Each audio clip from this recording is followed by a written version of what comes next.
Hey guys, how's it going? I hope you're doing well. This explosion that happened in Spanish Harlem the other day, there's a lot of really bizarre um, coincidences, I guess, that I just want to share with you. I'm sure you already noticed that it occurred on East 116th Street, which 116 is 9/11 upside down and backwards. And the actual address of the explosion occurred at 1644 Park Avenue, which is right here. So 1644 is actually this Spanish Christian church, and right next door to it, the piano shop. So I guess both of these buildings exploded. So, in what may be just a strange coincidence, this seems to kind of tie into this, I guess, April Fool's joke that occurred in April of 2013. It was this large cross and piano that were left on one of the uninhabited islands of Santa Rosa Sound.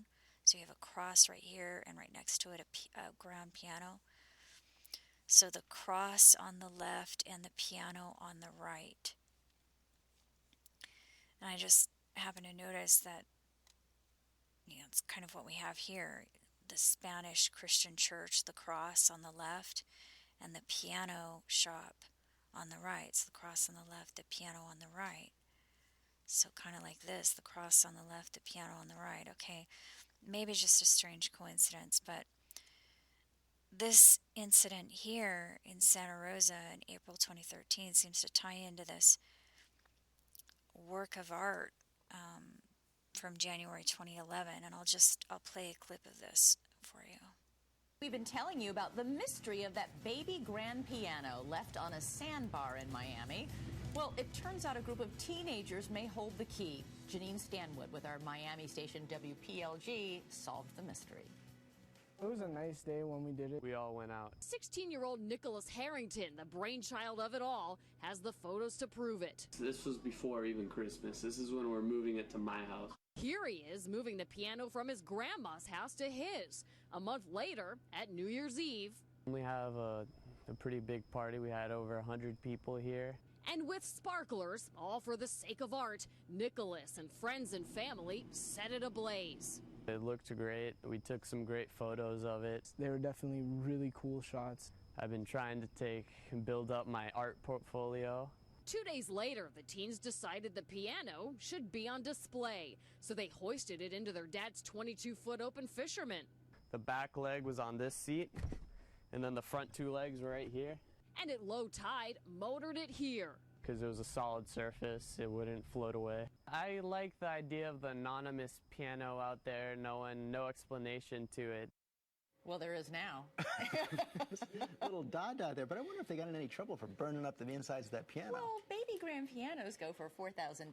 I know this one was in bad condition. It was apparently in the garage of one of the boys' grandparents, but it's still worth some money. That's right, but it did make for an amazing picture. That's really something to see out there. I wonder how they're going to get it off of it, though. Well, now that because we had been... Okay, so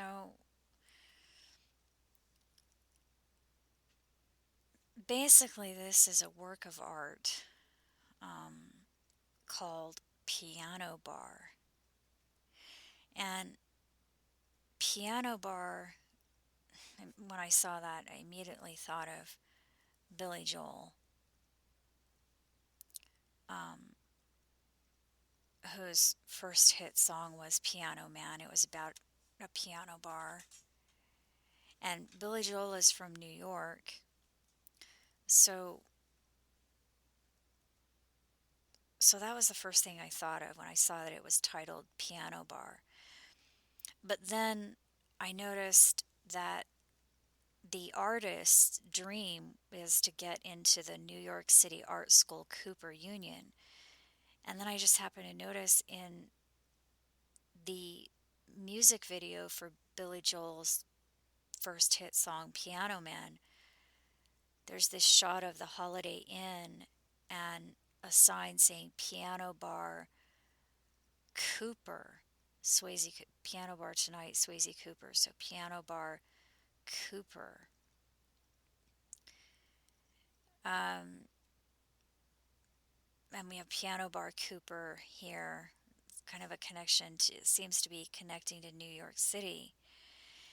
And so the reason he called it Piano Bar, I'm sure, is because it's a piano sitting on a sandbar. But the other thing I noticed is this sandbar right here is kind of like an island. So it seems like it may represent Manhattan Island.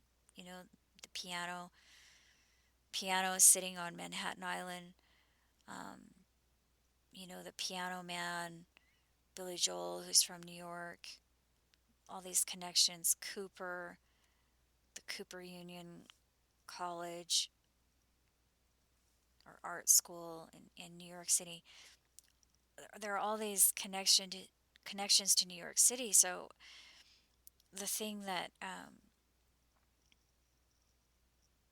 really got me is how they burned the piano first, then they put the piano out here in the midst of the waves. So we have the burning and the waves, which ties into this thing right here that we've been looking at, this weird website that said Runaway, Sector New York Water, and then this commercial that was running on YouTube that said New York City 311, which seemed to be a reference to the Japanese tsunami and nuclear event that happened on March 11th, 2011. I realize that, 311 is also an information line in New York City. I live there, but there are so many warnings right now about a tsunami and nuclear event in New York City. And if you don't know what I'm talking about, check the links below in the description, because it's just,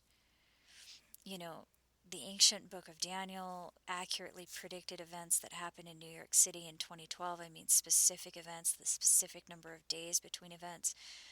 And it says that the next event is going to be a flood event. And that, tied in with the book of Revelation, says that this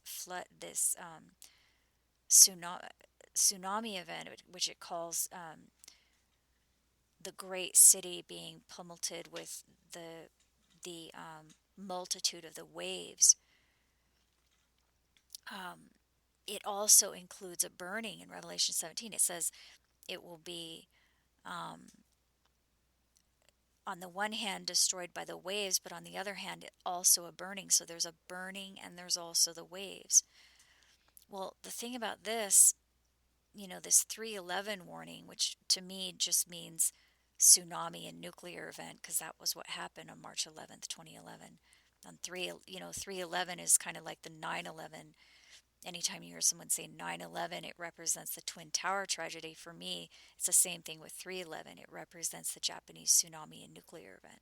So when it's saying, to me, when I see this commercial saying New York City 311, to me it's saying New York City tsunami nuclear event, which is what we've heard, described in the book of Daniel, the book of Revelation. We've seen these things actually occurring, and Daniel actually is indicating that this event will happen sometime between now and 2016. Literally it says within the midst of the week, this flood event happens. We know the midst of the week. We know the week itself started in 2009, ends in 2016. So complicated stuff. It's all in the links below, but the point is, this explosion right here occurred on March 12th, which is the day after 3/11. So, just, bizarre, I don't know, synchronicity is just disturbing coincidences. I don't know what to call it. But also this, 116th Street is, again, it's 911 upside down and backwards. Well, it reminds me of this piano concert that was played upside down in 2013 at the International Red Cross and Red Crescent Museum in Switzerland, specifically on May 20th, 2013. This person did a piano concert hanging from a crane, and it was the day, let's see, it was a month after this incident right here with the cross and the piano. Remember the cross on the left and the piano on the right? You see that connection there. So a month after this incident, this person did this piano concert in Switzerland. So I'll just play a clip here.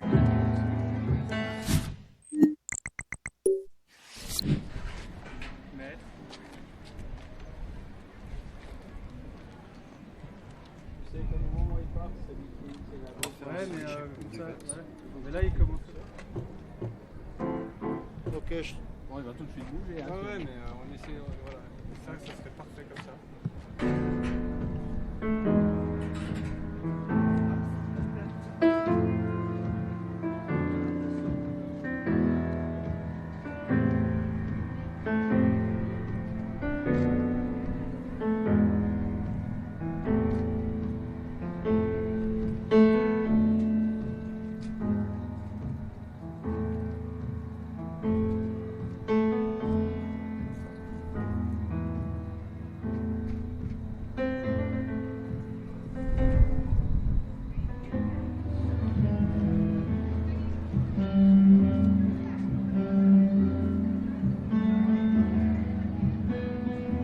Okay, so I'll just leave a link below to all of these articles if you want to check it out. But I just this upside down piano, this, I don't know. It's all just disturbing coincidences, maybe, but I don't know. I don't know, you guys. There've just been too many of these coincidences, and so I just wanted to share that with you. Also, this Red Cross thing, I mean, the fact that this was at the Red Cross Museum, I mean, that's another reference to emergency there. So,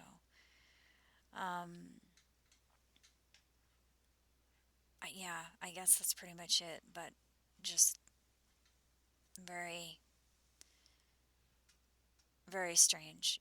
Again, this work of art here, this piano bar work of art, which they're burning the piano. The piano is sitting on an island, and then it's pummeled with waves, but they burned it first. So again, the burning and the waves.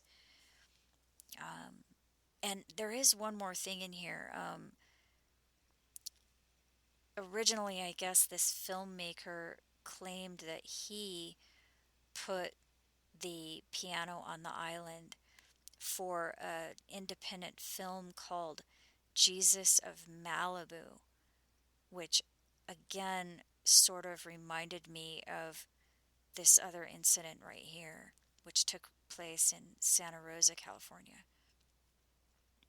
So I don't know what's up with that, but I just wanted to share it with you guys. I hope you're doing well, and I'll talk to you later. Okay, bye.